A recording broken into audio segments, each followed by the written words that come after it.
Agora mudando um pouquinho desse ser aí, deixando de falar um pouquinho das bactérias, que é do reino Manera, e começando a falar dos protistas.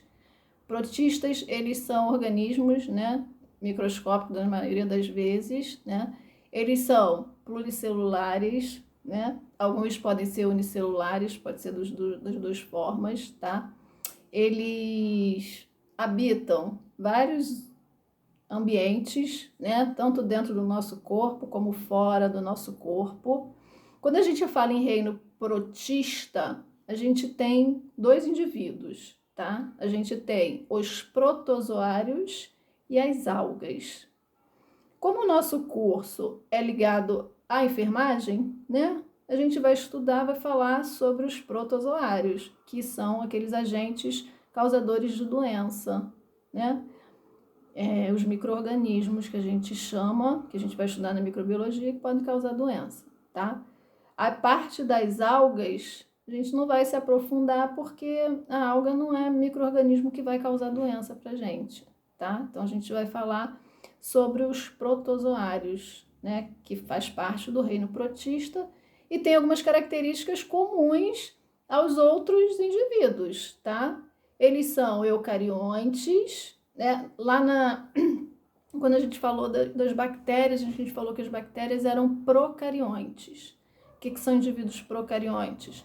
Que o núcleo dela não é envolvido pela carioteca, lembra disso? O núcleo, ele não tem a carioteca, não tem aquela membrana nuclear. Então, o núcleo das bactérias é todo espalhado pelo citoplasma.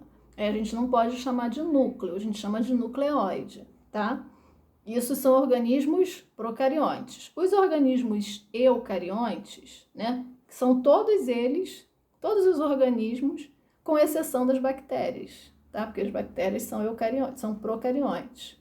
E com exceção do vírus também, mas porque o vírus não é considerado ser vivo, tá? Então, todos os organismos, com exceção das bactérias, que é ser vivo, são eucariontes.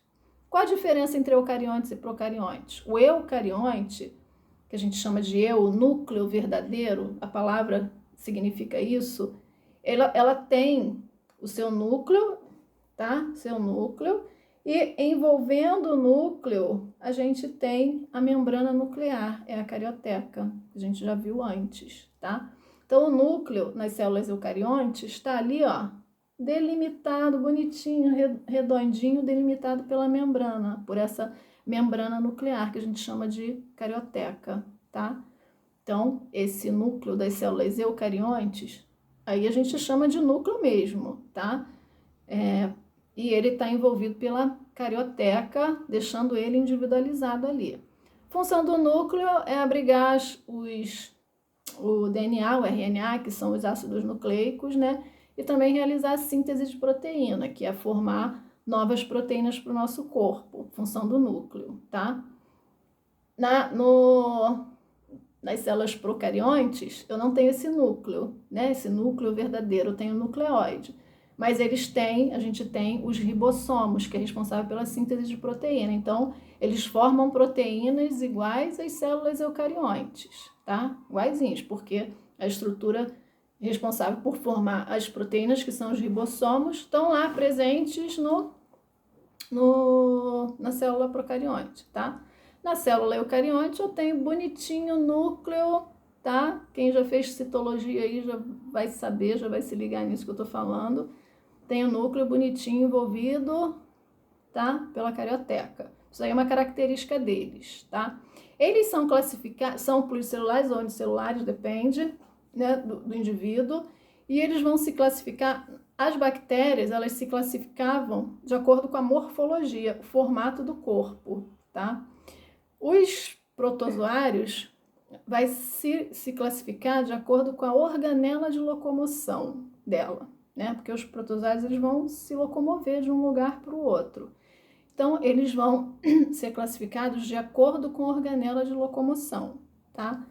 Para eles poderem saírem de um lugar e ir para outro lugar, né?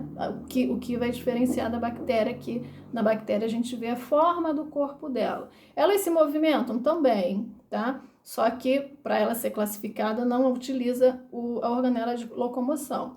Já os protozoários, a identificação é feita através da organela de locomoção, que a gente vai ver já já.